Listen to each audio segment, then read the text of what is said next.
Moving from COVID and masking to for just a few minutes to go to Andrew Cuomo, who is stepping down from the governorship, and I think a pretty surprising development. I didn't expect that he would actually step down,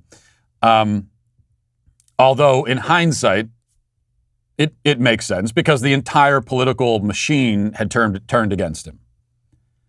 And I think, for any Democrat, when they're in that position, they're not going to know what to do because it is so unprecedented, right? They don't have a play in the playbook for that. All of the plays that Democrat politicians have in the book all come with the assumption that they're going to have the media on their side and all of the cultural institutions on their side. They don't really have a play for when that goes away because it almost never does. It's like if you have an offense in football that's predicated on having a really good offensive line, and that's what the media is for Democrats. They're playing offensive line. They're kind of blocking criticism and scrutiny and everything else. Well, when your offense is predicated that way, and then your whole offensive line goes down with injuries, now you're in trouble because you weren't factoring that possibility in, really. And that's what happened to Andrew Cuomo. He was kind of out on an island after he lost all of his lead blockers, and he decided to step down. Here he is. We got the clip of him announcing that he is. I think we have that clip. Yes, we do. Here he is announcing that he's stepping down, but he doesn't apologize or anything, and he does make himself the victim. But here that is.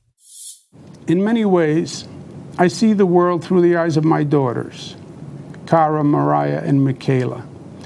They are 26 and 26, twins, and 23. And I have lived this experience with and through them.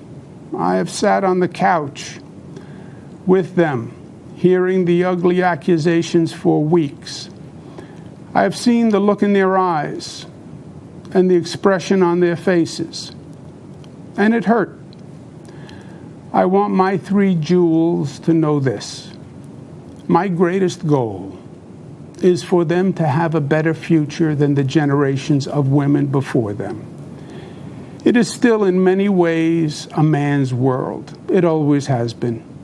We have sexism that is culturalized and institutionalized. My daughters have more talent and natural gifts than I ever had. I want to make sure that society allows them to fly as high as their wings will carry them. Oh, geez, Andrew, what are you doing? It's too late for this, bud. It's too late for all this.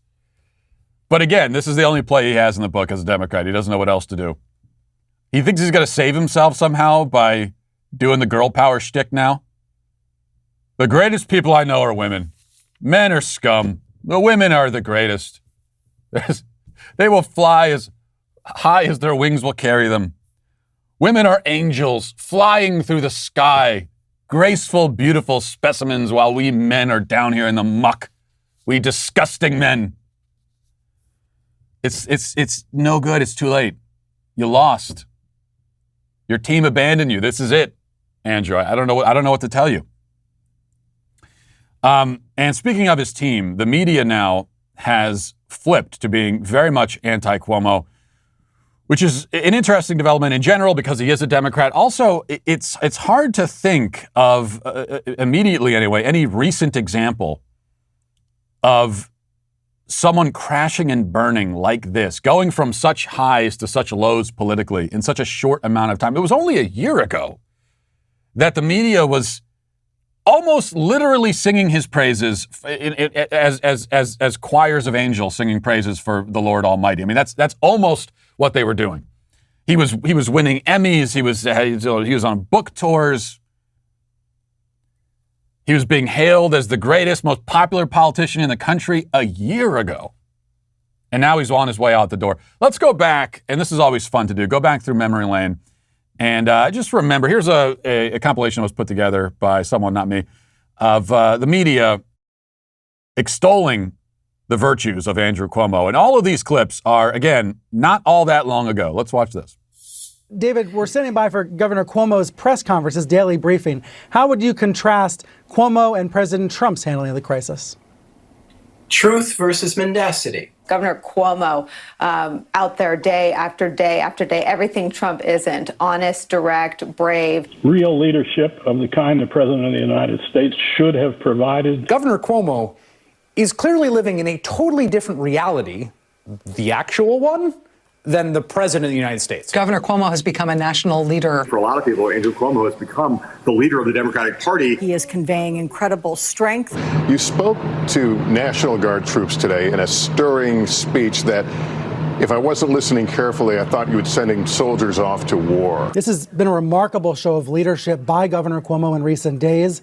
He's providing hope, but not false hope. Governor Cuomo, I think, is one of the heroes on the front lines. With all of this adulation that you're getting for doing your job, are you thinking about running for president? Andrew Cuomo, who has a daily television show now and has become in some ways the shadow president. Maybe Trump is just a little bit mad that Governor Cuomo has become a kind of acting president. Dealing with hardship actually makes you stronger. That's what Governor Cuomo said earlier today. That's what I'm going to go teach my kids right now at home. He probably did it too, that goober. He probably went home. Hey, kids, I want to tell you something that Governor Cuomo said today. He probably really did that. This was never going to last when you think about it.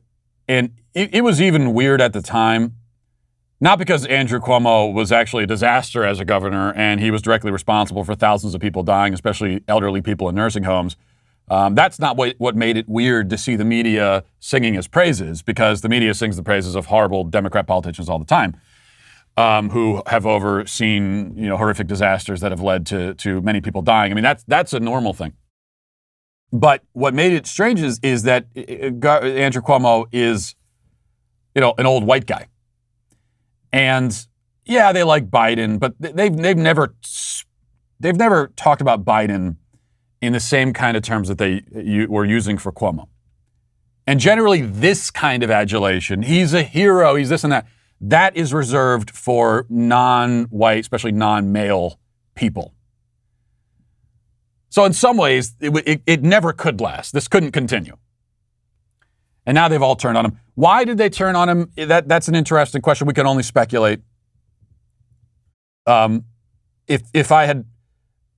If you'd asked me that question months ago when this thing first broke, the sexual harassment scandal, at the time I figured, well, they're doing this because they want to cover and distract from the nursing home scandal, which they realize is the greater scandal. And most importantly, it's a scandal that implicates more than just Governor Cuomo, because many Democrat governors across the country did the exact same thing, including in Pennsylvania and other states as well. And so I thought, well, maybe that's what this is about. They need to take him down first. They need to get him out of the picture for something to take the heat off of the nursing home thing, because they don't want to talk about that. And so they're using sexual harassment. But now, months later, no one is really talking about the nursing home scandal anymore, unfortunately. He survived that. And yet they're still trying to take him down, and they succeeded and they're celebrating it. And it probably has a lot to do with 2024. They don't want him to be the guy in 2024. He was flying a little bit too close to the sun, so they had to take him out. Maybe that was the reason. But the fact is that the media now is happy that he's gone. Doesn't matter what they were saying a year ago or 6 months ago. They're happy now. The left is happy that he's gone. And that's why when I look at this, I get a little suspicious. And when I see conservatives celebrating that Governor Cuomo has got his comeuppance, I think, maybe we should slow down a little bit. I mean, I'm perfectly happy to see misfortune befall Governor Cuomo like anybody else. He's a horrible person, was a horrible governor. But is this really a win for the right? So if I got to be the guy, as always, finding the dark cloud within the silver lining, then I would say, what actually happened here? What happened? Governor Cuomo escapes any consequence for the nursing home scandal. Democrats avoid scrutiny for other Democratic governors who had the same scandal. Me Too feminists get to claim a scalp because they take them down for this instead of the nursing home thing. While a female Planned Parenthood endorsed leftist, Kathy Hochul, is the lieutenant governor, she gets to take over. So is that actually a victory? Is that something we should be celebrating? there's a very good chance the person taking over will be a lot worse than Cuomo was, and will do the bidding of the left much more than he did. And I was making this point yesterday on Twitter, and I was told by several people that, oh, well, Kathy Hochul was endorsed by the NRA back in 2010. And so that means that she's a moderate Democrat. But come on, please stop. You think that the media would be happy, as they are, about an actual moderate Democrat? Do you think that an actual moderate Democrat could even be the lieutenant governor of New York right now? Yeah, she was endorsed by the NRA like 10 years ago, around the same time that Barack Obama was defending traditional marriage. Let's never forget that he did that not all that long ago. His first term in office, he was pro-traditional marriage. He was a defender of traditional marriage his first term in office. So around that time, Kathy Hochul was, and I'm sure I'm saying her name incorrectly, doesn't matter. Kathy Hochul was being endorsed by the NRA. And then after becoming lieutenant governor, she turned around and pushed for gun control and publicly accused anyone who is a gun rights advocate of being a stooge of the NRA, too afraid of the NRA. So that's what the NRA got for their trouble for endorsing this woman. She just turned around and stabbed him right in the back.